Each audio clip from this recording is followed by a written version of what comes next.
Muy buenas tardes con todos y todas, público que nos acompaña desde las diferentes regiones del Perú.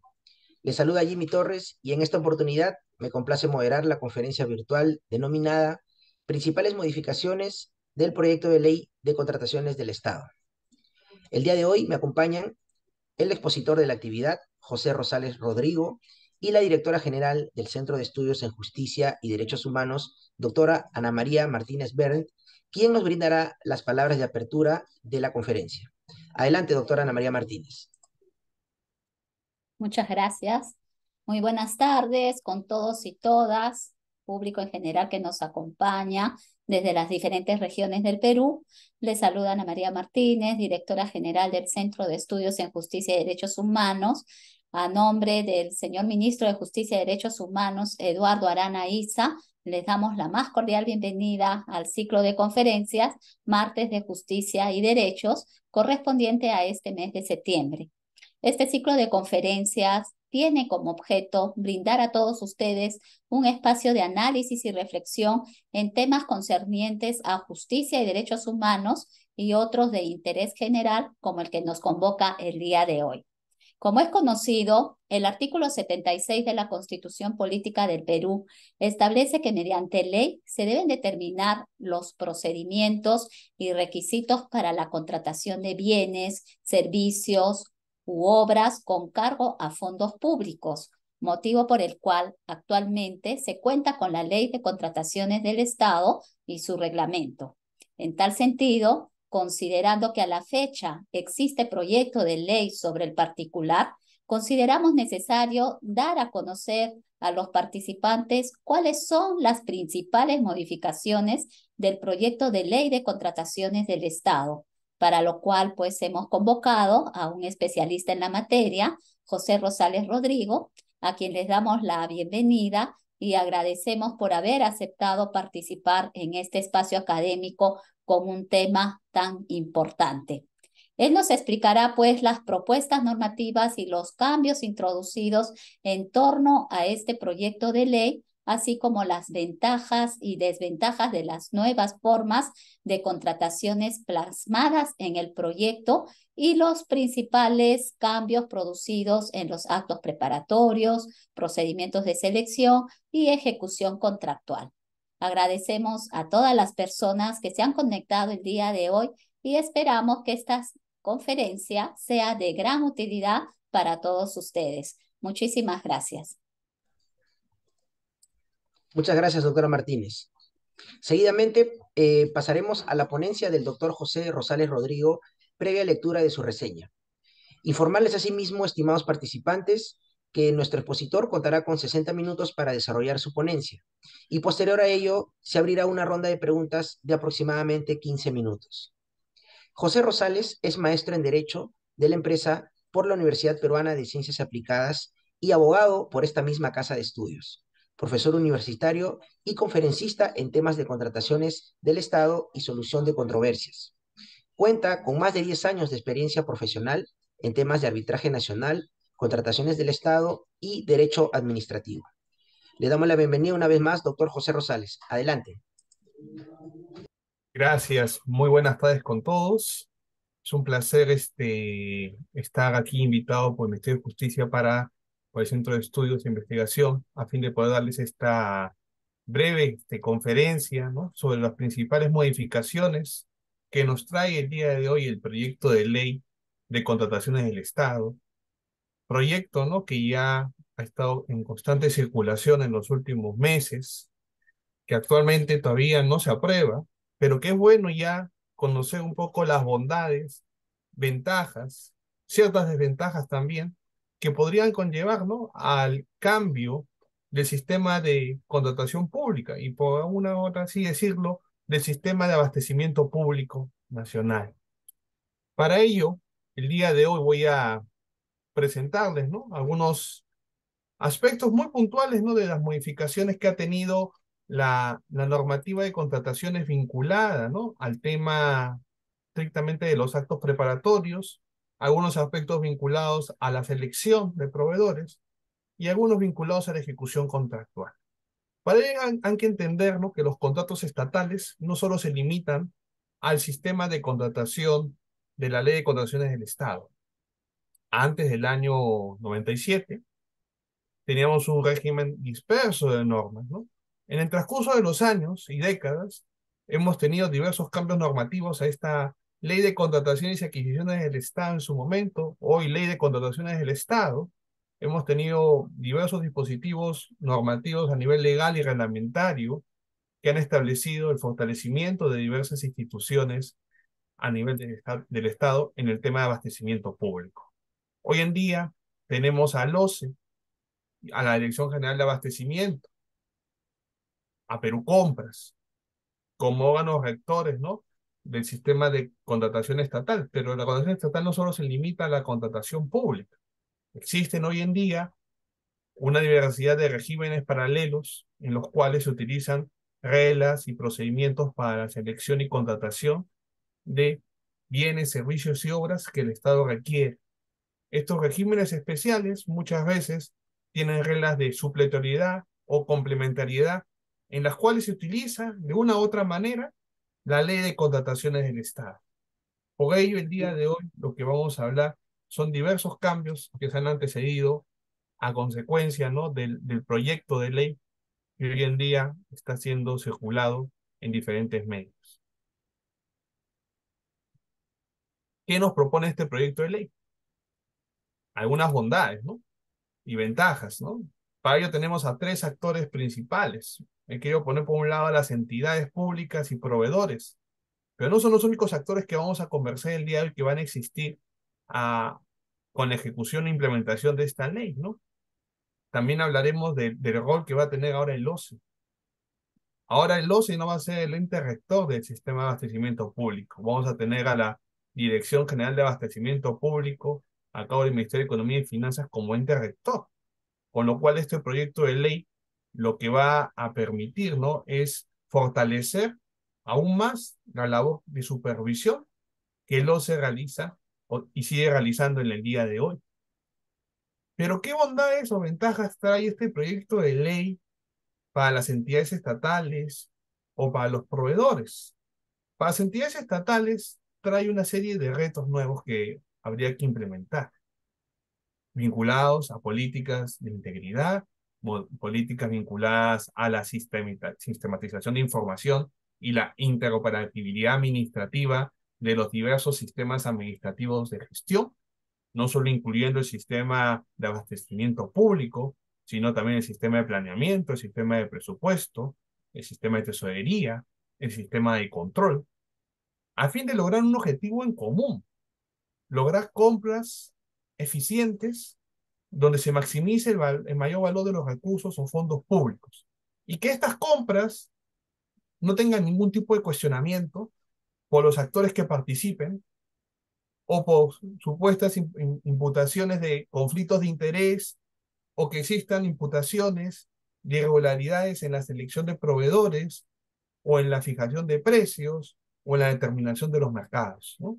Para ello hay una serie de estrategias y ventajas que este proyecto de ley va a traernos a colación, ¿no? En el caso de las entidades, se está promoviendo más la utilización de la estandarización de los requerimientos, una mayor agresividad a lo que hoy en día tenemos regulado dentro de la Ley de Contrataciones del Estado.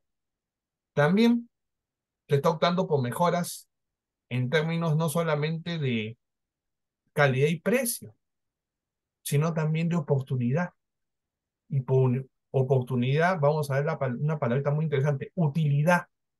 Tal es así que hoy en día una de las bondades del proyecto de ley es el principio de innovación, que hablaremos más adelante, y cómo este principio va a permitir un poco dar un cambio otra vez de 180 grados a lo que tenemos en nuestro sistema de contratación pública. Hoy en día nuestro sistema de contratación pública ha resistido diversos retos en el tiempo. En estos 3 últimos años, todos sabemos muy bien que había una pandemia en la cual había muchos retos que enfrentar sobre cómo iba a funcionar el sistema de abastecimiento público en esta situación.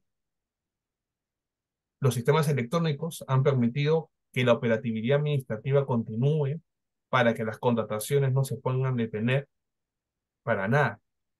Y ha proliferado, como veremos durante la presentación del día de hoy, un problema que debemos enfrentar, ¿no?, que son las contrataciones por situaciones de emergencias de diversos tipos, ¿no?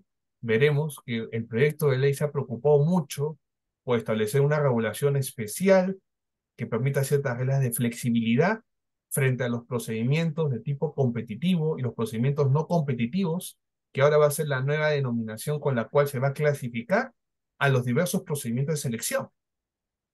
Veremos que las entidades públicas ahora van a tener un sistema integrado de información, un sistema que les va a permitir interactuar entre sistemas, con lo cual se va a fortalecer una herramienta sumamente importante y vital, que es la relacionada al Sistema Integral de Gestión Administrativa, o SIGA, que es utilizado hoy en día por casi la gran mayoría de entidades públicas, pero también veremos que el SEACE o el Sistema Electrónico de Contrataciones Estatales, así como el Sistema de Registro Nacional de Proveedores, tienen las bondades que son sistemas electrónicos. Y ahora van a estar todos integrados y alojados de forma transitoria en una plataforma electrónica para contrataciones, en un solo canal, lo cual va a generar una serie de retos a cómo íbamos trabajando el día de hoy, ¿no? Si con la antigua ley de contrataciones fue un reto desde un punto de vista cultural, de idiosincrasia en los servidores y funcionarios públicos, que las propias entidades públicas y las áreas usuarias elaboraran sus requerimientos, hoy en día ese va a ser el gran reto del futuro, el tema de la interacción o integración de los sistemas. Vamos a tener que aprender a utilizar todos estos sistemas al mismo tiempo.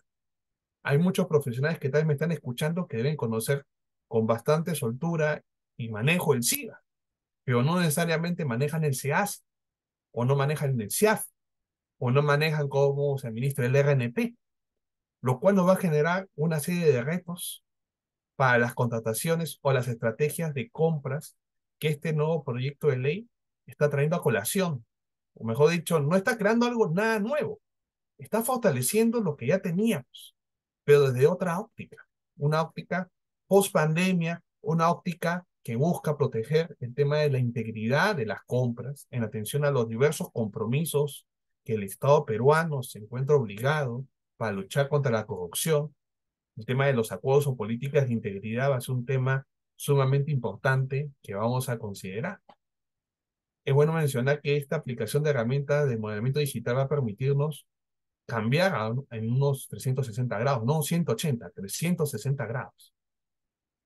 Veremos que ahora el OCE, como Perú Compras, van a ser unos aliados para las entidades públicas y entidades contratantes para temas de asistencia técnica en el sistema de contratación, en las diversas fases de la contratación pública, ya sea en la etapa de actos preparatorios, ya sea en la etapa de procedimiento de selección, o sea en la etapa de gestión de contratos.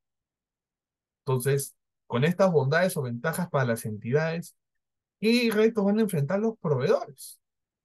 Una mejora de acceso a proveedores al mercado de contratación pública, sí, va a seguir existiendo un registro, sí va a existiendo reglas para ingresar, interoperabilidad, sí hay que considerar una serie de políticas, tanto de inclusión, medio ambiente, promoción del desarrollo de la persona, como pilares también en el sistema de contratación pública.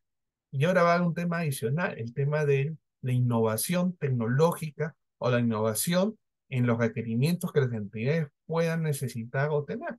Con lo cual va a haber nuevas formas de contratación estratégica que tengamos que aplicar o utilizar.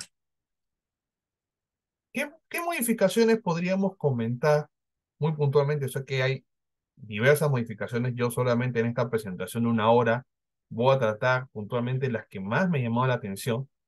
Primero, partamos del objeto de la ley. ¿Qué busca esta ley de contrataciones, ¿no? Tiene por objeto aprobar, ¿no? Disposiciones vinculadas a la modernización y simplificación de la gestión de compras públicas, incorporando políticas o prácticas eficientes de uso internacional. Con ello, una reafirmación nuevamente a nuestra protección constitucional, ¿no? Que está en el artículo 76 de la Constitución sobre el régimen de compras estatales. Tal es así que ahora se está reafirmando en esta ley los compromisos o el respeto a los tratados internacionales en materia de contratación pública. Es por todos conocidos que el Estado peruano será una serie de acuerdos comerciales que incluyen diversos capítulos y temáticas. Dentro de estos capítulos o temáticas de estos tratados bilaterales de inversión o estos tratados de libre comercio, hay capítulos vinculados a la contratación pública.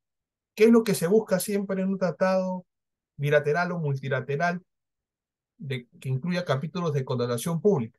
Que siempre se respete el principio de la nación más favorecida, que se respete el trato nacional, el trato proporcional que se daría a un extranjero en el país, a fin de actuar en una situación de paridad o de equidad, ¿no? En atención al principio de equidad que está regulado dentro de nuestra normativa, ¿no? Entonces, teniendo en cuenta ello, eso es un poco el objetivo de la ley, ¿no? Pero toda ley, para que pueda operativizarse, y la ley de contrataciones no es la excepción, tiene pilares fundamentales. Los pilares fundamentales de la ley de contrataciones, puntualmente, son los principios de la contratación pública. Por todos conocidos, muchos de ellos desarrollados, algunos no tomados con la importancia del caso, todos interactúan entre sí, todos se interrelacionan. No podemos mirar de forma aislada una lectura de un principio de una forma dogmática.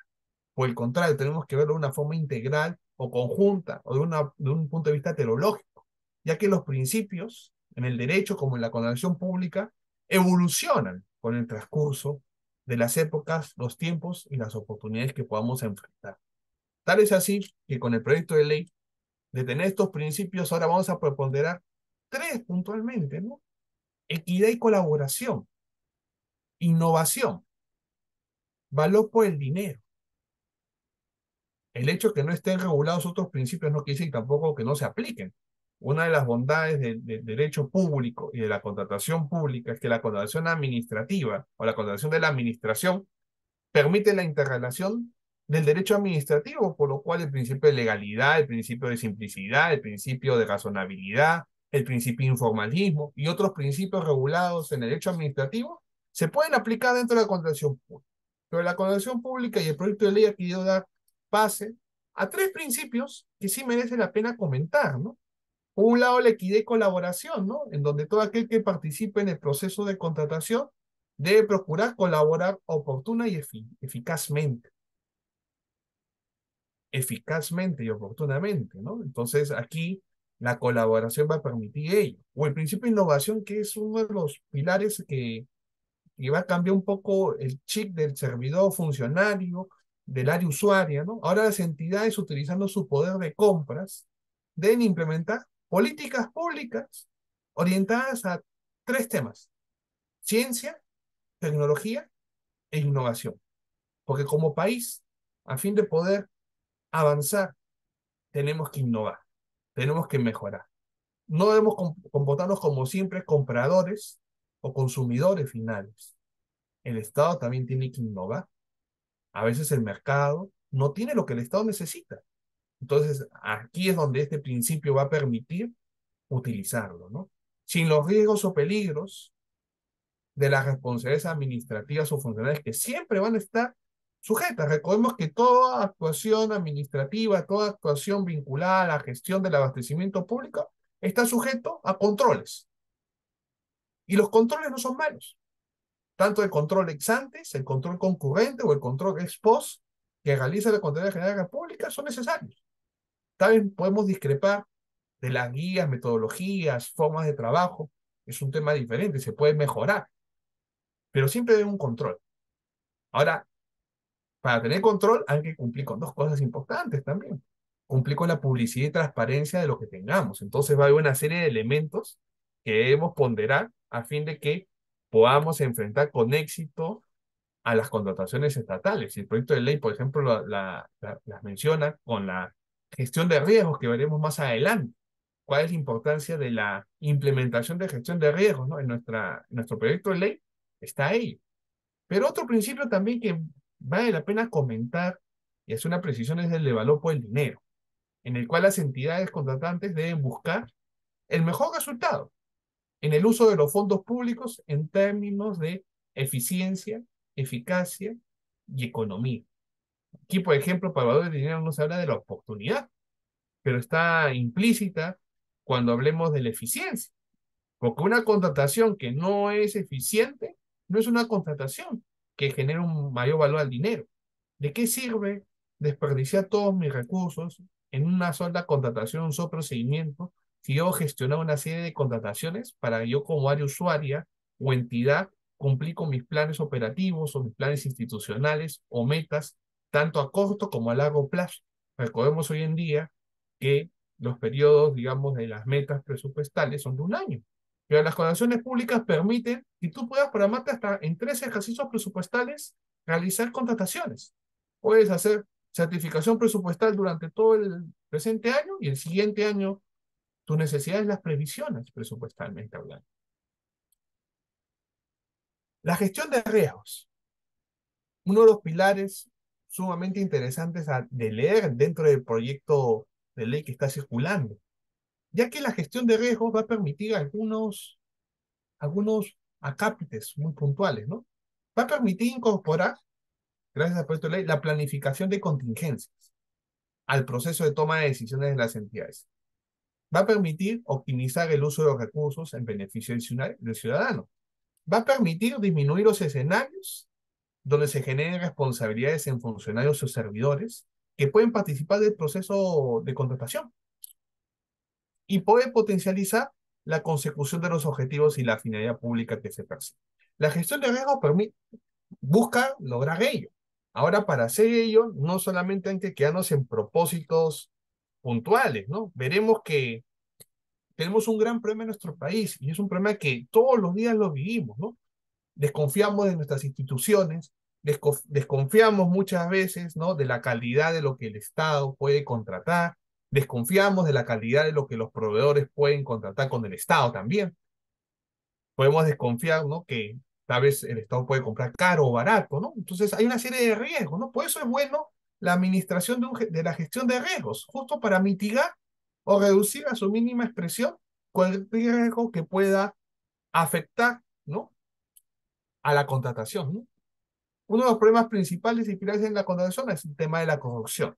¿Qué consecuencias ha traído, ¿no?, en diversas contrataciones, ¿no? Y es una de las cosas que el proyecto de ley, en su exposición de motivos, expone, ¿no?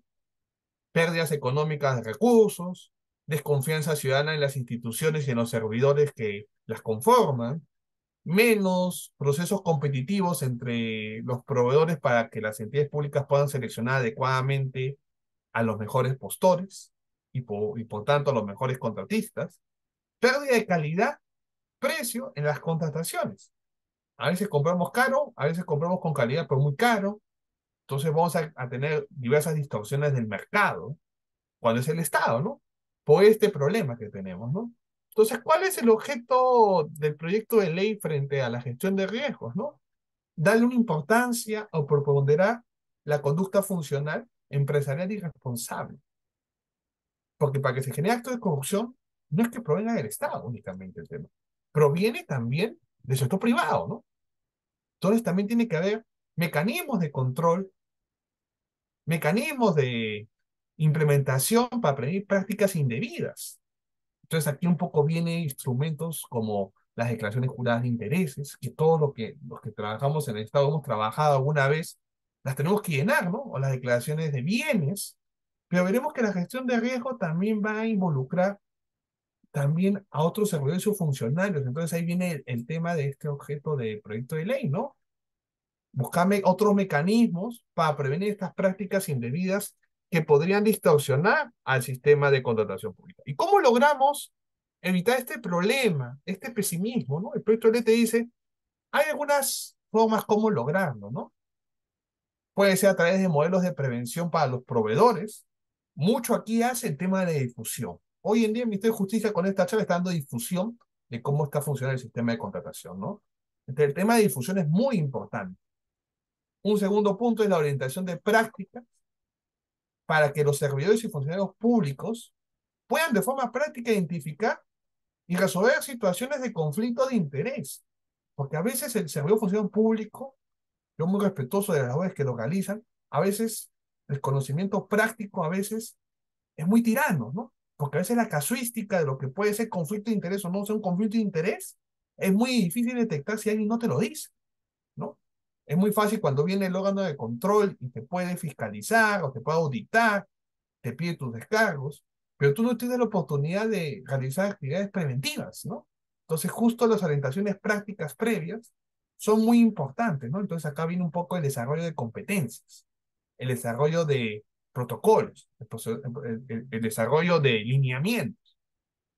Tal es así que una de las bondades con las cuales se puede potencializar también ellos con estos pactos o compromisos de integridad, no solamente a nivel que tenemos hoy en día en la ley de contrataciones vigente, que es la cláusula de anticorrupción. Hoy en día, por ejemplo, OCE realiza una serie de pactos de integridad muy interesantes con diversas entidades públicas, ¿no? Con la idea de que se puedan hacer mejores prácticas o mejores usos en los procedimientos de contratación. También una de las cosas con las cuales se puede mejorar esto es con mecanismos de participación ciudadana. El ciudadano, en atención al principio de transparencia y publicidad, tiene todo el derecho de saber en qué el Estado invierte los recursos o fondos públicos. Razón por la cual una manera cómo lograr ello es con la apertura de datos para saber cómo está funcionando la gestión, cómo realmente está gastando las entidades, ¿no? Ahora, ¿hay indicadores hoy en día? ¿Hay semáforos de cómo gastan entidades? Sí. ¿Cuál es el problema muchas veces? La publicidad. Cómo hacernos amigables para el ciudadano, para que genere una mayor participación. Con una mayor participación logras una mayor concientización, con una mayor concientización realizas unas mejores prácticas y conductas. Todo esto, como pueden apreciar, no es algo que tú en el proyecto de ley digas, esta es la solución. No, todo es programático.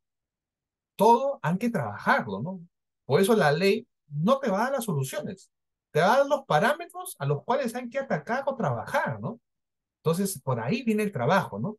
Muchas veces se piensa que las leyes tienen la solución a todos los problemas, pero una ley no necesariamente tiene soluciones, tiene las directrices para enfrentar los problemas.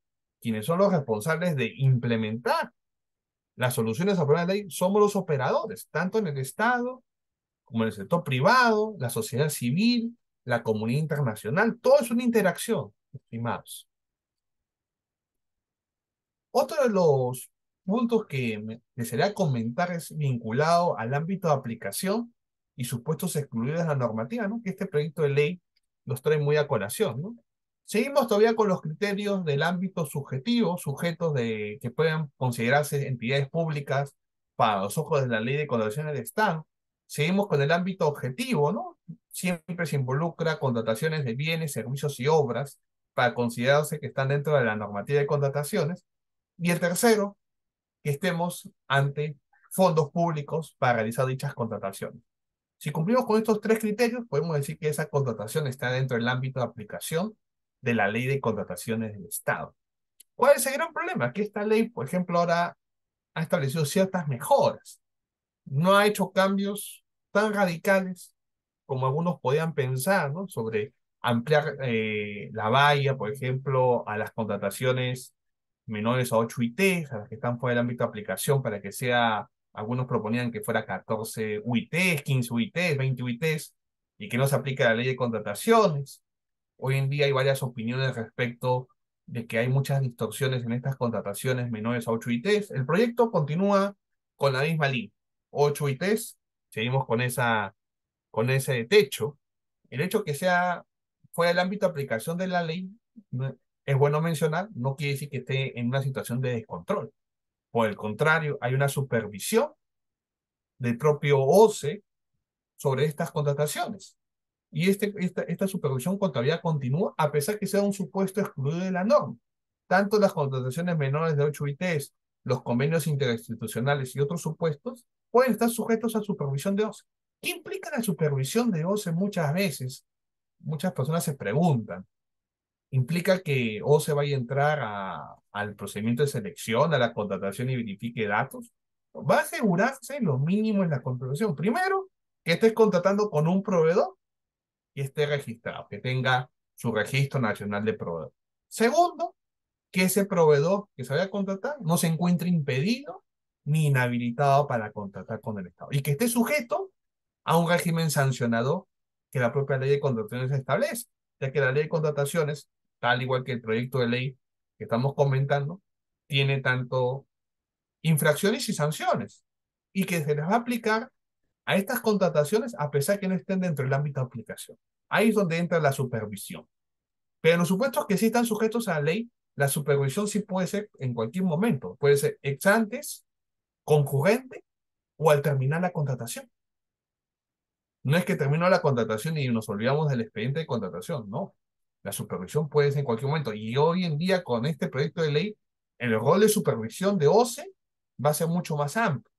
Muchas personas a veces confunden el rol de supervisión con el rol de control que realiza la Contraloría. Son labores totalmente diferentes.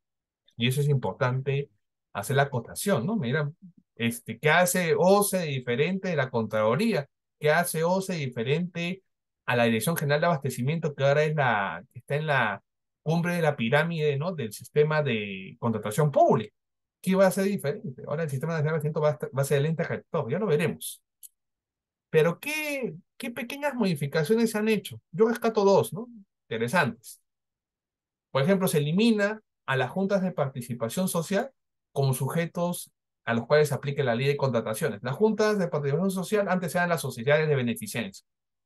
Han habido algunos dispositivos normativos internos, ¿no?, que han establecido que para las sociedades de beneficencia se aplica el Código Civil, entonces ya no tiene sentido mencionarlos como entes sujetos a la ley de contratación. Ya no se les considera entidad pública. También, por ejemplo, se eliminó la intervención y contratación de notarios en los actos. Cosas, si retrocedíamos hace 15 años atrás, era un sacrilegio, ¿no? Esta era la garantía de los actos públicos, de los procedimientos de selección. La pandemia nos enseñó que ya no necesitamos a los notarios. Todo lo podemos hacer de forma electrónica. Entonces, a veces el notario podría ser un aliado dentro del comité para poder realizar los actos preparatorios y selección adecuadamente, o podría ser un obstáculo también, ¿no? Yo conocí casos de muchos servidores y funcionarios que veían a los notarios como un pseudo comité de facto dentro de los procedimientos de selección, lo cual ese no es el sentido, sino da publicidad de los actos que se están llevando, que hay un cierto grado de transparencia en lo que se está haciendo, ¿no? Que no hay un oscurantismo, que no hay ningún tipo de arreglo. Ese es el sentido de que vivían los notarios. Hoy en día ya no tiene tanto sentido, por eso ya están fuera del ámbito de aplicación las contrataciones que pudieran hacerse de notarios. ¿Se va a seguir necesitando? Sí, porque las entidades públicas tienen libros de actas que hay que legalizar. Entonces vamos a tener que seguir contratando notarios, pero ya no vamos a tener que hacer un supuesto de contratación, ya que va a ser una simple contratación fuera del ámbito de aplicación de la ley. Ni siquiera está incluida como un supuesto excluido, ya desapareció. ¿Qué es incluido fuera del ámbito de aplicación de la ley? Un supuesto sumamente interesante que está aquí. Se incluye fuera del ámbito de la aplicación de las contrataciones de las Fuerzas Armadas, Policía Nacional, el Sistema de Inteligencia Nacional, para las contrataciones que tengan naturaleza de tener carácter secreto, secreto militar o poder interno. Antes este tipo de contrataciones estaban sujetas a la ley, estaban dentro de los supuestos de contratación directa, lo que antiguamente se conocía como exoneraciones. Ahora veremos que ya tampoco con este proyecto de ley ya no se van a llamar contrataciones directas, sino se van a llamar procedimientos de selección no sujetos a vía competitiva. O sea que van a tener competencia. Ahora, este supuesto está fuera del ámbito de aplicación de la ley de contrataciones. Pero ello no implica que no tenga algún tipo de control, ¿no? La propia ley justo ha establecido que la Contraloría va a ser la encargada de verificar en los actos de control de estas compras, ¿no? Pero respetando justo el tema secreto, o el secreto militar o poder interno, ¿no? La ley de transparencia de acceso a información pública te define los aspectos que se considera carácter secreto, qué es secreto militar, qué es secreto poder interno, y ahorita no vale la pena mencionar, ¿no? ¿Qué otras cosas se incluyen? Un tema interesante dentro del ámbito de aplicación: la contratación de abogados, estudios de abogados y otros profesionales para la participación de tratos directos, conciliaciones, para la defensa del Estado en controversias internacionales de inversión. Es por todos conocido que el Estado peruano últimamente ha tenido diversos arbitrajes de inversión ante organismos internacionales, y si utilizamos la contratación de abogados o estudios de abogados u otros profesionales utilizando los procedimientos clásicos, podrían generar algún tipo de retraso dentro de estos procesos. Esa es la razón por la cual se ha incluido fuera del ámbito de aplicación este tipo de contrataciones. ¿Qué se ha incluido, por ejemplo? Un tema interesante, ¿no? La suscripción de publicaciones científicas o especializadas, un tema muy interesante. Antes era sumamente complicado contratar publicaciones, ¿no? Hay ciertas entidades públicas que realizan estas suscripciones y las necesitan para funcionar y operativizar. Son las pocas, sí, pero las necesitan, ¿no? Entonces, con esto se permite ahora incluir dentro del ámbito de aplicación la suscripción de publicaciones científicas o especializadas dentro de la contratación, ¿no? Eso ha sido algo muy positivo, ¿no? Estos son algunos comentarios. ¿Qué puedo decir de los diversos actores que están participando ahora en el proceso de contratación? Tenemos algunos que sus nombres ya conocemos, o que existen, o que, con los cuales interactuamos, ¿no?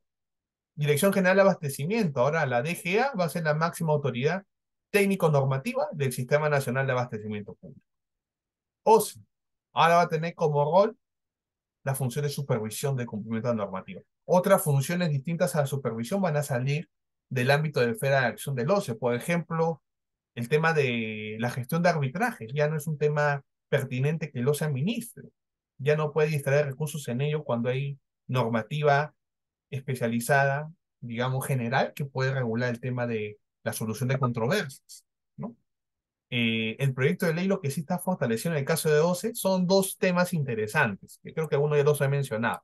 El primero, el vinculado al acompañamiento y asistencia técnica para el logro de resultados, y el segundo, el apoyo a los compradores públicos con la emisión de documentos técnicos. Es decir, OCE va a permitir la elaboración de documentos técnicos, como guías, lineamientos, manuales, instructivos, entre otros adicionales, que vea por conveniente para difundir, para capacitar, para acompañar a los diferentes actores de la contratación, ¿no? Vamos a tener también a la Central de Compras Públicas, Perucomp, va a continuar con su mismo rol sobre las compras estratégicas, va a actuar en las compras de subastas electrónicas, compras corporativas, entre otras, ¿no? Las entidades contratantes son todos aquellos entidades públicas que requieren utilizar o contratar bienes, servicios y obras, y tendremos a los proveedores del Estado. Ellos van a continuar. ¿Qué particularidad podría comentar, ¿no? En esta presentación no he querido hacer mucho énfasis en el tema de los impedimentos para contratar. En esta oportunidad he podido apreciar, ¿no?, que la revisión de inventos está mucho más ordenada, más amigable a la lectura. En el proyecto de ley, el tema de los impedimentos para contratar está sumamente más ordenado que tanto en la actual ley como en las anteriores, ¿no? Pero un tema de un cuadro siempre permite ayudar o entenderlo más, de forma más amigable, que solo tener texto en un artículo, ¿no? Por ahí se está categorizado diversos niveles de impedimento a nivel tanto territorial, durante el proceso de contratación, se han determinado algunas reglas que a veces afectaban, digamos, a los parientes consanguíneos cuando querían contratar con el Estado. A veces se les restringía completamente cualquier tipo de acceso de contratación como proveedores, lo cual les restaba oportunidad, porque recuerden que el impedimento o los impedimentos son una excepción al principio de libre concurrencia de proveedores, porque la regla es que todos los proveedores concurran. ¿Cuál va a ser la excepción? Cuando estemos ante proveedores que estén impedidos o inhabilitados. Veremos ahora con el proyecto de ley si se ha establecido un nuevo escalafón, un nuevo organigrama de diferentes funcionarios y dependencias que van a ser encargadas de las contrataciones, con lo cual esto va a ser un gran reto para todas las entidades públicas dentro de su reglamento de organización de funciones, dentro de su POF. Definitivamente va a tener que haber una actualización de todas maneras de todos estos instrumentos a consecuencia de la intervención o participación de estas personas que vamos a mencionar, ¿no? Algunas se conservan, ¿no? Titular de la entidad se mantiene, ¿no? Máxima autoridad ejecutiva de la entidad, responsable de supervisar las contrataciones que cada entidad tenga. Ahora vamos a tener un sujeto nuevo, autoridad de la gestión administrativa, que es la más alta autoridad de la gestión administrativa de la entidad. Usualmente esta labor antes la hacía el área de administración o el área de logística a veces. Vamos a tener o mantener el área usuaria, ¿no? Órgano cuyas necesidades se pretende ser atendidas con una determinada contratación, ya sea de bienes, servicios y obras. Pero ahora vamos a tener un pool de funcionarios o servidores, que son los compradores públicos. Estos serían los que hoy en día sería el OEC o el órgano encargado de las contrataciones, ¿no? Acá lo define dependencias encargadas de las contrataciones que intervienen en el proceso de contratación. Con lo cual, las reglas ahora van a ser de certificar a los compradores públicos. No cualquiera va a ser comprador público, sino aquellos funcionarios que tengan esa función o tengan ese rol dentro del sistema. También vamos a tener las dependencias encargadas de las contrataciones, órgano que realiza las actividades relativas a la gestión administrativa, ¿no? A la gestión contractual de las contrataciones. Podría decir que podría ser un tipo de logística, pero sin ser logística, ¿no? Entonces algunos dirán, profesor, entonces una cosa van a ser los compradores públicos, sí, y otras van a ser las dependencias encargadas de las contrataciones, sí. Y por último, y no menos importante, las áreas técnicas estratégicas.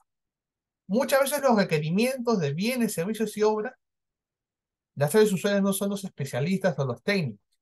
Entonces se requiere a veces la participación de una área técnica dada su especialidad, ¿no? Entonces estas van a ser las áreas técnicas estratégicas en ciertos requerimientos, ¿no? Entonces van a estar debidamente identificadas. Ese es uno de los pilares que este proyecto de ley pretende realizar o pretende efectivizar, ¿no? Para algunos puede ser más burocracia, más personal, esto va a involucrar un mayor presupuesto también de profesionales debidamente calificados. ¿Cómo va a ser esto? ¿Va a ser progresivo, transitorio, ¿no? Justo la norma se pone siempre en la progresividad, ¿no? Veremos cómo también el reglamento lo implementa o lo precisa, ¿no? Eso es algo muy importante, ¿no? Ya tenemos algunos antecedentes de, por ejemplo, en la ley 3225, cuánto demoró para implementarse, ¿no?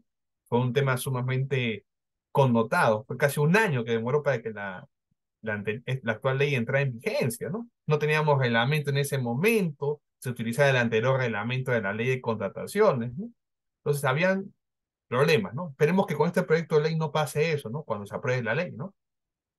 ¿Qué se incluye entonces en esta propuesta, ¿no? A estos tres sujetos que los mencionaba, ¿no? Área técnica estratégica, que su rol es casi como un área usuaria, pero del tema técnico. La autoridad de gestión administrativa, que es el que haría a las veces la Dirección General de Abastecimiento, la Dirección General de Administración de una entidad, y los compradores públicos, ¿no? Como los gestores, ¿no? Del proceso, ¿no?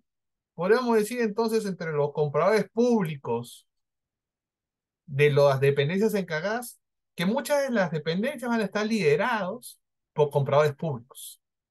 Entonces, aquí se va a ponderar mucho la especialización, ¿no? Ese es el objetivo que quiere la norma realizar, ¿no? Ahora el tema que siempre cuando hay un objetivo hay que ver cuál va a ser la limitación presupuestal, cómo va a ser la limitación de programación o planeamiento estratégico dentro de las entidades, ¿no? Porque la acción de una ley involucra también la implementación de una serie de actividades o replanteamiento de funciones, ¿no? Otro tema interesante a comentar es el vinculado a la plataforma electrónica para contrataciones. Como mencioné al inicio de la presentación, lo que busca este proyecto de ley es la interacción de los diversos sistemas operativos que hay, ¿no? Entonces, la plataforma electrónica va a ser de uso obligatorio para todos. Entonces, todas las actuaciones realizadas por este medio son las que van a tener validez y eficacia, sustituyendo cualquier otro mecanismo que tenía antes esos efectos, ¿no? Entonces, con ello va a ser de uso obligatorio el SIGA, Sistema Informático de Gestión Administrativa, el SEACE, el RNP y otras plataformas van a formar parte de esta plataforma electrónica para la gestión de las contrataciones. Entonces, esto también va a ser un proceso, digamos, a corto y largo plazo, ¿no? Recuerden cuando salió la primera ley de contrataciones en el año 96, ¿cuántos años demoró para implementarse de forma obligatoria la utilización del SEACE? Fue todo un giro de 360 grados de dejar el papel a utilizar un medio electrónico, ¿no? Y pasar todas las bases, procedimientos a mecanismos digitalizados, ¿no? Nos ha costado, ¿no?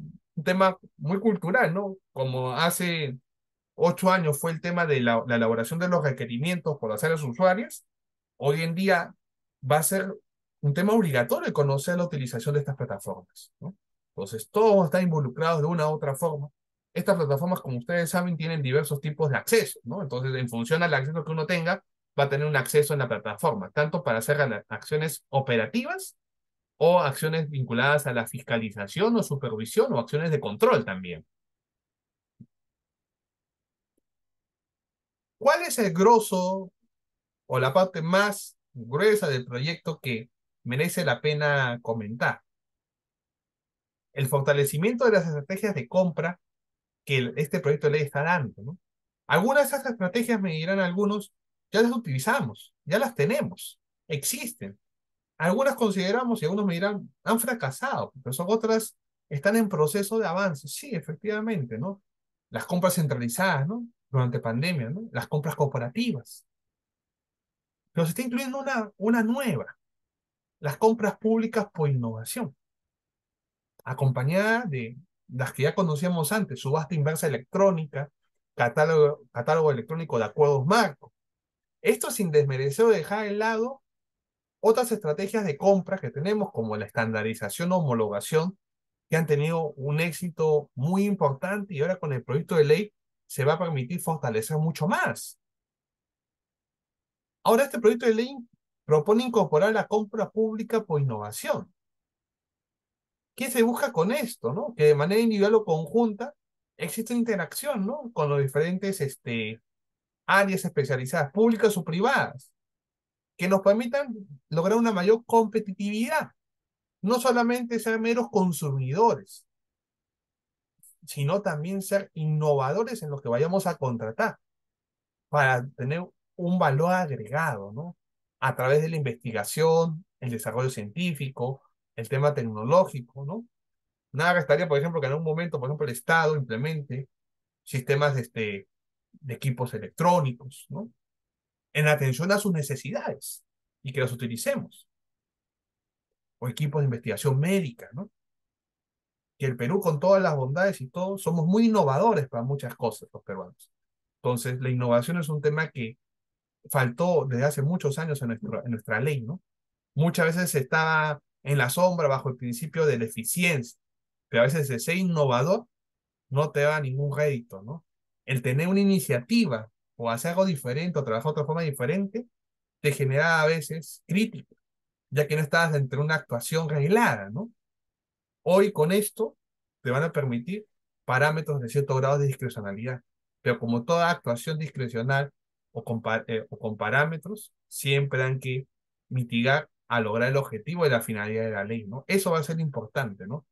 Vamos a flexibilizar un poco ciertos formalismos para operativizar la innovación, ¿no? Como veremos que también esos formalismos se van a flexibilizar, por ejemplo, con las contrataciones por emergencia, ¿no? Que ahí se va a preponderar más a combatir o atacar la situación de emergencia que a atacar los formalismos o procedimientos que muchas veces generaban la paralización de contrataciones por situación de emergencia, ¿no? Esa fue una de las grandes lecciones que hemos aprendido con la pandemia y que hoy en día está generando también que en el proyecto de ley se establezca reglas especiales para las contrataciones de emergencia. Tal es así que ya no es un supuesto de contratación directa, tiene reglas especiales y propias, pero que están dentro de la ley de contrataciones. Tal es así que cuando veamos el tema de los procedimientos de selección, podremos acotar que pueden haber procedimientos de dos tipos, ¿no? Ahora se han catalogado en dos. Contrataciones sujetas a procedimientos competitivos, contrataciones no sujetas a procedimientos competitivos. Antes a esto se llama ex contrataciones directas de puesto. No hice proyecto, lo he puesto yo, porque al final de cuentas eso es lo que está haciendo, ¿no? Está creando procedimientos. Ahora, nuevamente señalo, y yo en varias opiniones públicas que lo he dicho, los procedimientos o métodos de contratación que tenemos en Perú no son creación peruana. En otros países los usan. En otros países hay hasta 15, 16, 18 métodos de contratación diferentes. Solo que por nuestra idiosincrasia, cultura, forma de trabajo, no los aplicamos, ¿no?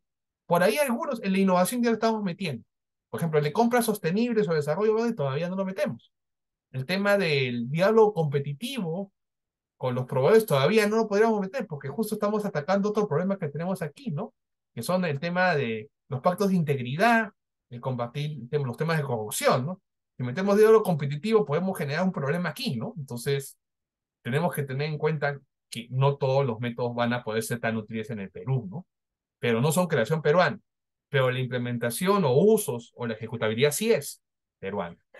Entonces, tenemos dos tipos de categorizaciones a nivel macro, ¿no? ¿Qué se ha incluido? Como parte de estas contrataciones no sujetas a estos procedimientos competitivos, se ha incluido, por ejemplo, uno muy interesante, que es los servicios especializados de asesoría legal, contable, económica, entre otros, para exfuncionarios. Antes solamente se incluía la defensa legal de exfuncionarios. Ahora se está hablando de servicios legales, contables, económicos, entre otros.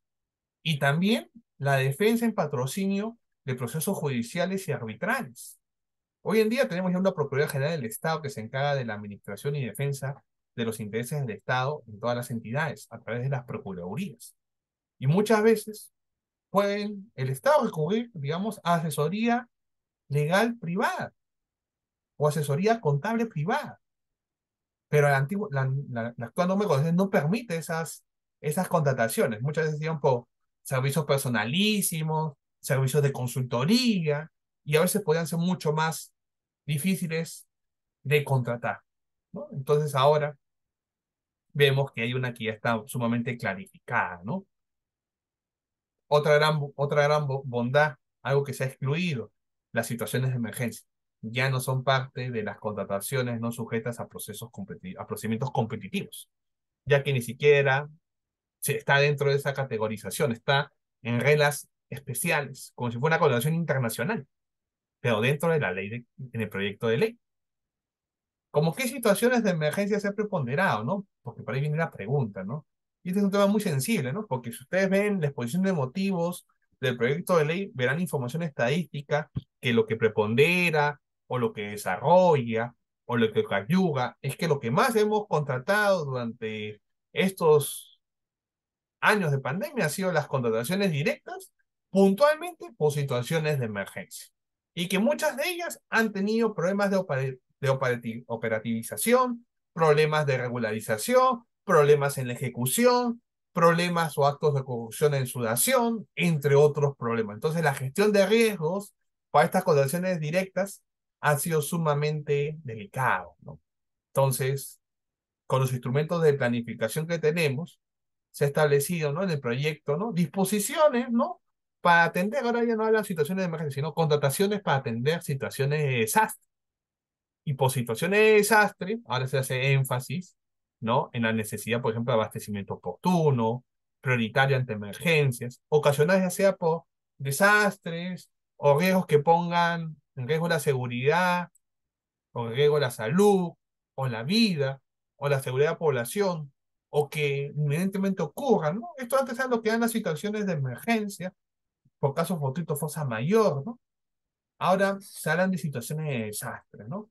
Entonces ahora, para este tipo de contrataciones, lo que se va a regularizar o se va a priorizar es la atención o prevención de la situación frente a las formalidades que el sistema de abastecimiento pudiera exigirles o pudiera pedirles, ¿no? Recuerden que también están sujetas a control, pero se va a ponderar primero la atención antes que el control, antes que la formalización, ¿no?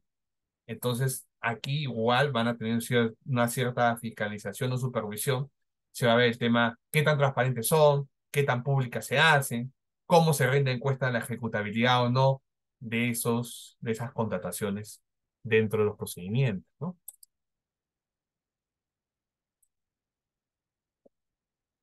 ¿Qué bondades podría comentarles en la ejecución contractual? En la ejecución contractual no hay muchas bondades que valga la pena mencionar, pero sí merece un capítulo aparte el tema de los contratos de ingeniería y construcción, tema que ha tenido una mayor priorización en este proyecto de ley, ¿no?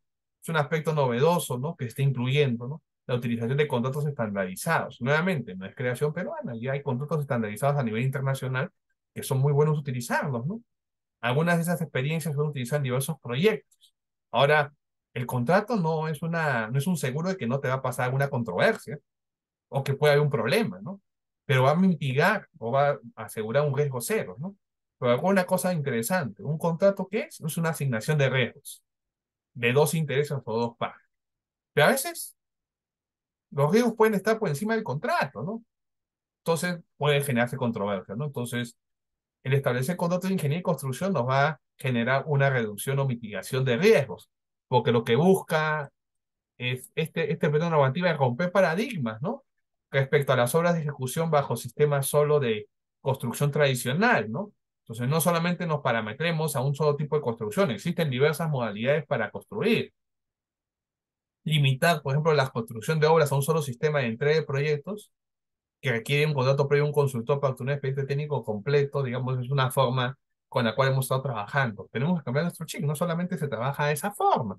Entonces, estamos aperturando posibilidades adicionales. No estamos prohibiendo o señalando que todo lo que hacíamos antes no lo podemos hacer, lo podemos seguir haciendo, pero puedes pensar fuera de la caja en que hay otras modalidades que se podrían utilizar o tomar en consideración o tomar en cuenta.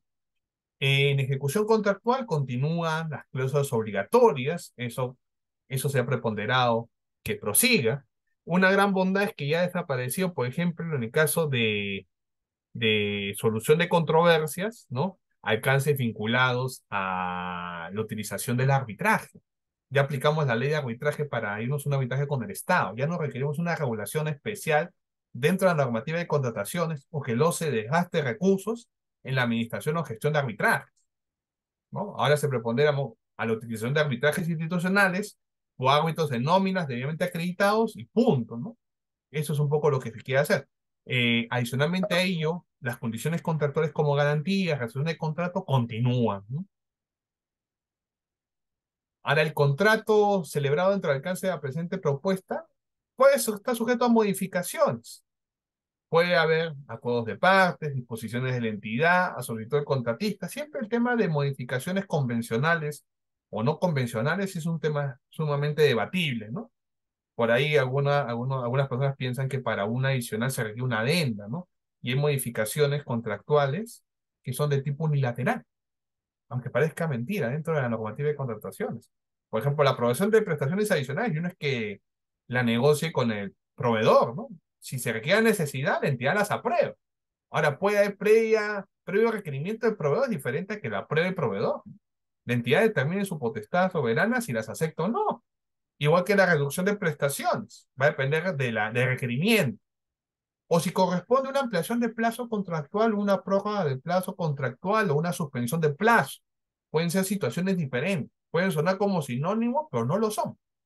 Entonces, las disposiciones de modificaciones del contrato un poco se ha mejorado la redacción, pero el sentido sigue siendo el mismo. Esperemos que el reglamento, cuando salga la ley, permita desarrollar o innovar en algunas cosas. Por ahí el proyecto de ley, en la exposición de motivos, se hablaba con bastante positivismo con respecto, por ejemplo, a los temas de la regulación de la cesión de derechos y la cesión de posición contractual. Tema sumamente debatible, ¿no? La cesión de derechos es un tema que hoy en día siempre trae mucha polémica dentro del sistema de abastecimiento público, si un tercero puede ceder derechos de pago a un no proveedor, ¿cómo el Estado le paga? Ese es el gran problema que a veces ocurre con la operatividad administrativa. Esperemos que esta plataforma electrónica que se cree permita dar la posibilidad de que terceros puedan ser cesionarios de derecho y poder pedir el pago a la entidad pública sin ningún tipo de traba o restricción operativa. Con ello, si lo podemos hacer, tendremos mayores canales de financiamiento para los proveedores, para que puedan contratar y el Estado también pueda ganar con ello.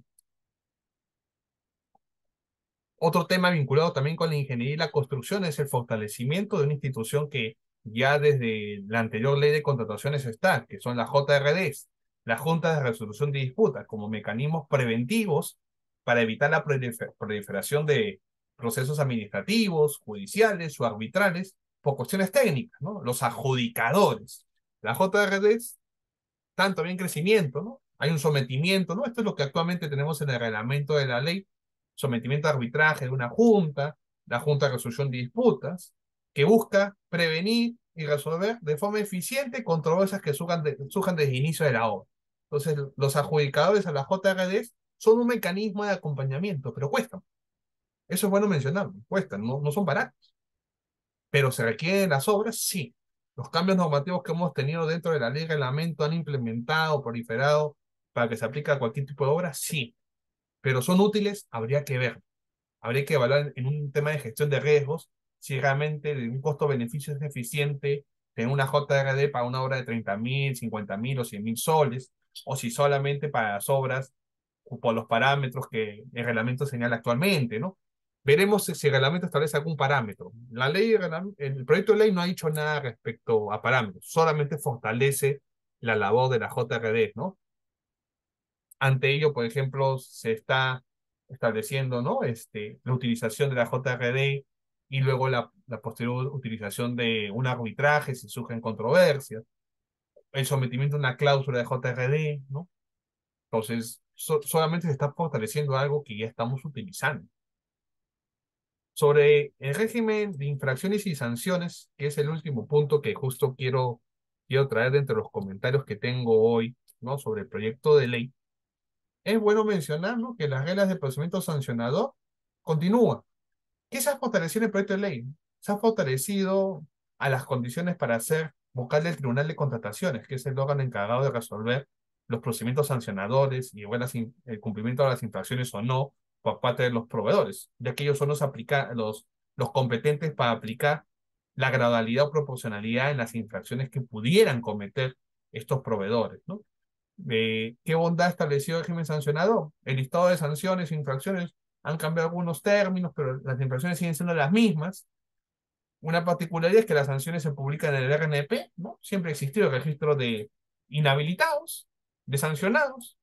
Ahora, esta sanción, ¿no?, esta publicación incluye información adicional para el RNP, que es la vinculada, ¿no?, con la información ahora de los socios o titulares de los órganos de administración, así como el récord de sanciones que puedan tener, ¿no? Es casi como establecer un récord de los accionistas, de los socios o titulares o de los órganos administrativos para ver si las empresas donde están sancionadas o no. Va a ser muy interesante cómo se publicita o se implementa esto. Esto puede generar una oportunidad para transparentar más la información para que el Estado sepa con quién en el proveedor está contratando. Muchas veces la información de las empresas o proveedores por sus actos constitutivos muchas veces no resulta la correcta, porque cualquier sociedad puede en el camino cambiar de accionistas, cambiar de representantes legales. Y no muchas veces los accionistas se hace de conocimiento público salvo en el libro de matrícula de acciones, a diferencia de los representantes legales que sí se tienen que hacer muchas veces modificaciones estatutarias o societarias dentro de las empresas. ¿Ok? Esos eran algunos de los comentarios que quería hacer el día de hoy sobre el proyecto de ley. Son más modificaciones, más cambios que este proyecto de ley trae. Hay disposiciones transitorias sumamente interesantes que ver. Entonces, nuevamente le agradezco al Ministerio de Justicia, ¿no?, y al Centro de Estudios de Investigación por la invitación realizada y a disposición para si hay alguna pregunta o duda sobre la ponencia del día de hoy. Muchas gracias. Muchas gracias, doctor Rosales, por su didáctica exposición el día de hoy. Sí, efectivamente, tenemos algunas preguntas que quisiéramos compartirles. Eh, por ejemplo,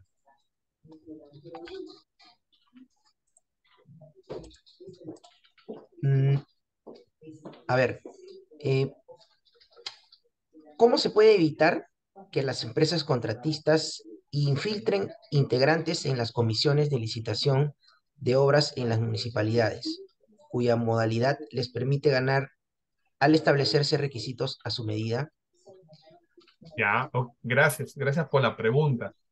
Aquí va de la mano con la gestión de riesgos, porque una de las bondades de la gestión de riesgos es justo implementar parámetros para la elección y selección tanto de los funcionarios y servidores que van a participar del proceso competitivo, ¿no? Una de estas partes de la gestión de riesgos es el tema de la selección o revelación de los conflictos de interés, ¿no? Una empresa no puede poner directamente a los miembros del comité, ¿no? Entiendo que para ahí un poco la pregunta. El comité lo nombra en este caso la propia entidad, ¿no? Pero si los mecanismos de control de información no son buenos, muchas veces ocurre que los miembros del comité pueden tener algún tipo de influencia o pueden haber tenido algún tipo de conflicto de interés o relación con los proveedores. Puede ocurrir ello, ¿no? Ha ocurrido veces, y eso en el Estado muchas veces lo he visto, que muchos proveedores han sido ex trabajadores o exfuncionarios que en sus emprendimientos han logrado empresas, ¿no? Han pasado los años y se han contratado con las entidades, o han terminado su periodo de incompatibilidad y con todo derecho quieren contratar, ¿no? Entonces van a haber un nivel de conocimiento de las personas que pueden laborar o trabajar. Pero no es que pongan a la persona, ¿no? Poner a la persona es un poco más, mucho más serio, ¿no? Yo diría ahí, digamos, ¿cómo se mejora esto? Muy sencillo, ¿no? Dentro de las manuales de gestión de riesgos, establecer reglas o condiciones para seleccionar los miembros o comités de los procedimientos de selección competitivos, incluyendo el método de selección con licitación pública o concurso público. Se puede establecer parámetros. ¿Qué pasa cuando no hay los profesionales idóneos? O cuando los profesionales son demasiado concurrentes, ¿no? Antiguamente había lo que eran los famosos comités permanentes, ¿no? O los comités ad hoc. Hoy en día muchas veces hay comités ad hoc. ¿Por qué? Y eso se debe muchas veces a que el personal de los órganos encargados de contrataciones son pocos, o son pocos los especialistas también. Va a depender mucho qué tipo de contratación hay, ¿no? Acá viene un poco la labor también de los pactos de integridad o los pactos de colaboración interinstitucional, ¿no? Yo pregunto a las entidades, ¿qué entidades tienen los mejores operadores logísticos? ¿Por qué no los comparten con otras entidades, no? Podría haber un tema de una camaradería de personal técnico altamente especializado en las entidades que independientemente de dónde laboren pueden ser miembros de comité. Eso es un poquito una de las labores que quiere traer a colación o quiere potencializar, ¿no? Y entiendo que por ahí va un poco el sentido de que lo hayan puesto en el proyecto de ley a la figura del, lo voy a mencionar, ¿no? A la figura de los compradores públicos, ¿no? Por ahí va un poquito la vicisitud del problema. Es un reto, ¿no? Porque a veces va a haber fallas en los que alguna persona se pueda filtrar, ¿no? Entonces ahí tienen los canales de denuncia e información. No basta decir que conoce la empresa al miembro del comité, tienes que venir con más elementos. Y eso es lo complicado. Gracias. Gracias, doctor. A ver, otra consulta es, mm, si el supervisor de obra no presenta sus informes mensuales dentro del plazo establecido en el reglamento de la Ley de Contrataciones del Estado, el artículo 194.6, la consulta es, ¿el supervisor de obra tendría penalidad por mora o cuándo o en qué caso se configura o aplica penalidad al supervisor por mora en la prestación? Bueno, es una pregunta que no tiene motivo con la conferencia, pero agradezco y la respondo rápidamente. Mm, los procedimientos sujetos a normativa de contrataciones tienen penalidades por mora y otras penalidades. Yo solamente me limitaría a ver si hay plazos para entrega de informes o entregables y no se entregan dentro del plazo, entonces estás con penalidad por mora. Si incumple con presentar en la fecha o un tema objetivo diferente al plazo, entonces estás en penalidades distintas a la mora, ¿no? En todo caso puedes penalizar. Pero recuerden, cualquier omisión o incumplimiento a una prestación dentro de un contrato puede estar sujeta a un apercibimiento de resolución, ¿no? Entonces puede haber cualquier incumplimiento que pueda la entidad válidamente solicitar o exigir, ¿no? Si no se ha pactado una penalidad por mora o informes mensualizados, no puedes aplicar. Si no has pactado una penalidad por no entregar el informe en el plazo o en el periodo, pues tampoco puedes aplicar. Y si no hubiera la penalidad, habría que revisar si hay un procedimiento previamente establecido y si ese procedimiento se cumplió o no se cumplió. Yo no puedo de buena manera aplicar penalidad porque quiero, ¿no? Siempre sería de forma motivada, de forma proporcional, de forma razonable y congruente. Gracias. Por ahí va mi respuesta. Gracias, doctor. A ver, otra consulta es, ¿cómo se aplica o cómo se aplican los sistemas administrativos en su integridad en las empresas del Estado? Todo va a depender, gracias por la pregunta, todo va a depender, uno, cómo es la visión y misión. En el caso de las empresas públicas, tienen una visión y misión y tienen un plan estratégico a corto y a largo plazo, ¿no? Ahora, los sistemas administrativos muchas veces en algunas empresas públicas no se compatibilizan necesariamente con el SIG, a veces tienen otros sistemas alternativos. Por ejemplo, para el tema de los pagos comerciales, no lo utilizan, ¿no? Entonces ahí viene algunas complicaciones.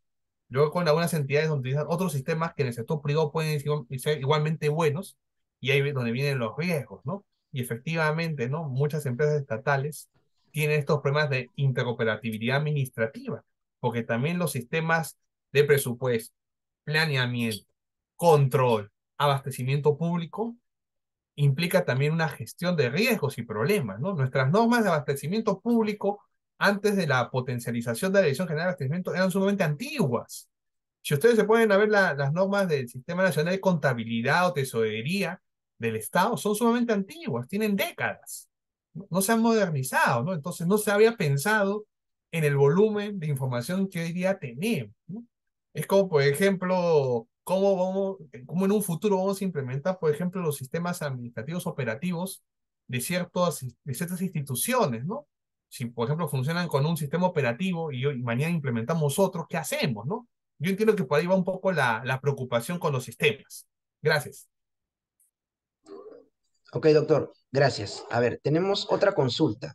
Indican cuál es el rol de fiscalización del Ministerio Público y la Contraloría frente a estas modificaciones de contrataciones del Estado.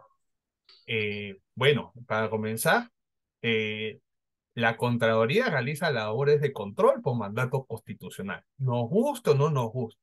Y el Ministerio Público, por mandato constitucional, protege los bienes jurídicos, ¿no? En este caso, el bien jurídico protege el buen funcionamiento de la administración pública, entre los delitos contra la función pública. Ahora, el Ministerio Público tiene diversos bienes jurídicos que busca tutelar, porque también ve tanto la acción civil como la acción pública, razón por la cual, ¿no?, en la contratación pública pueden haber elementos, ¿no?, vinculados, por ejemplo, a ilícitos penales, ¿no?, actos de corrupción, responsabilidades penales también.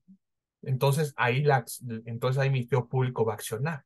El Ministerio Público investiga ilícitos penales para determinar responsabilidad penal. La Contraloría lo que va a verificar es si se ha realizado el control de legalidad de los actos a los cuales está sujeto los servidores o funcionarios de una determinada entidad y puede determinar el inicio, ojo, el inicio de acciones administrativas, inicio de acciones civiles o penales contra los involucrados. Por eso no es que cuando hablan de fiscalización, no es que haya una fiscalización, no es la acción penal, ¿no? Sería la investigación. La investigación del Ministerio Público es posible, ¿no? Ahora puede suceder, y eso ocurre muchas veces, que más de un mismo sujeto nos pide información. Hay casos donde Contraloría, Ministerio Público, el OCE, la Dirección General de Abastecimiento, el Congreso, te pueden pedir información, los medios de comunicación, el ciudadano de a pie. Todos te pueden pedir información por escrito. Y tú como entidad pública estás obligado a responder en atención al derecho constitucional de acceso a la información, salvo las excepciones de ley. Gracias. Y doctor, una última consulta que nos hacen, indican, hay un nuevo contrato aplicándose en el Perú, el contrato NEC. ¿Podría explicarnos un poco sobre ello? No es que sea nuevo, este, siempre ha existido, no es creación peruana. El tema es que es una modalidad de contrato, así como los contratos FIDI, que lo que buscan es asignar determinados riesgos al proceso constructivo, a las etapas constructivas. Lo que hacen estos contratos son planchas de contratos internacionalmente aceptados que se implementan en diferentes tipos de proyectos en función a riesgo o no, pudiéndose dentro de la consultoría de la obra, dentro de la supervisión de la obra, dentro de la ejecución de la obra, dentro de la puesta en funcionamiento de la obra, ¿no? Muchos de los contratos NEC se han utilizado para diversos tipos de proyectos, por ejemplo, los proyectos vinculados a los Juegos Panamericanos, por ejemplo, pero no quiere decir que todos los contratos del proyecto Juegos Panamericanos sean NEC, porque han venido de contrataciones de Estado a Estado. Y, por ejemplo, también ha habido casos de contratos, digamos, de proyectos panamericanos que han sido de ley de contrataciones del Estado, donde se ha aplicado la ley sin ningún problema directamente. Y no hemos aplicado un contrato NEC para esa obra, ¿no? Entonces, son diversas modalidades en función a la mitigación de los riesgos que se quieren asumir. Por ahí va el tema. Gracias. Bueno, doctor, muchas gracias por las respuestas a las preguntas que nos han hecho los participantes. Y continuando con el programa, voy a darle pase a la doctora Ana María Martínez Ver para el cierre de esta conferencia, agradeciéndole por su magnífica exposición.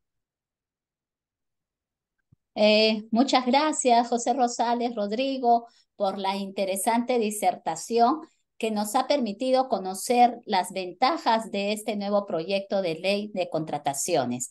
De hecho, es muy importante y necesario continuar difundiendo este proyecto. ¿Algunas reflexiones finales sobre este proyecto, José? ¿Tenemos idea para cuándo estaría aprobándose el mismo?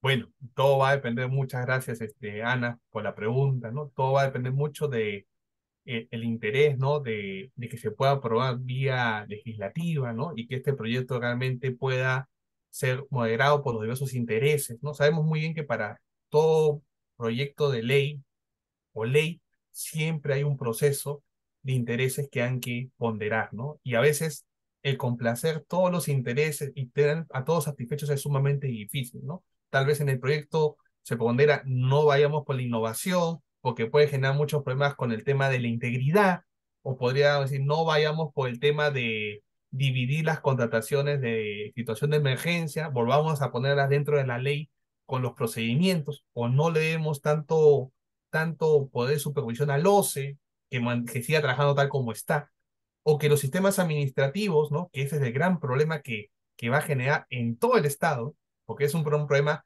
capacitar a todos nuevamente para que puedan utilizar los sistemas administrativos.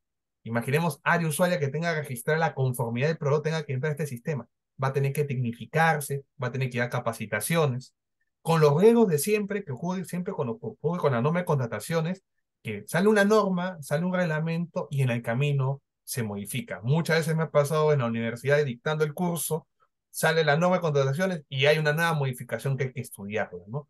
Entonces, las modificaciones no hay que entenderlas como algo negativo, por el contrario, son retos, ¿no? Ahora, sobre la proximidad de aprobación, no me gustaría ser un poco como adivino Nostradamus, porque ya ha habido otros intentos, otros proyectos igualmente buenos, en otros periodos, en otros años, que estaban a punto de salir y en la puerta del horno se quemaron.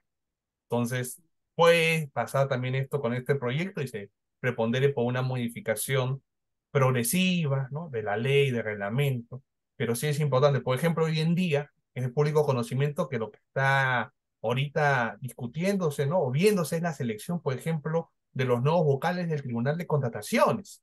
Se está fortaleciendo a los operarios de ello, ¿no? Y efectivamente es una tarea muy importante, ¿no?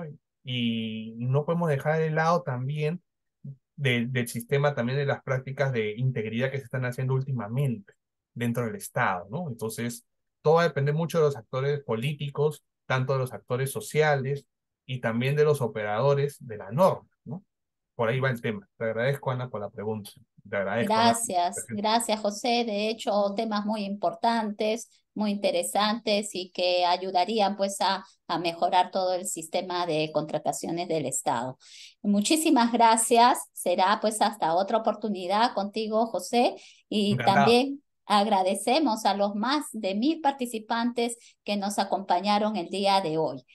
Los certificados de participación se entregarán a los que estuvieron conectados desde el inicio hasta el final de la conferencia. Los esperamos en la próxima conferencia de los martes de justicia y derechos. Hasta pronto. Gracias.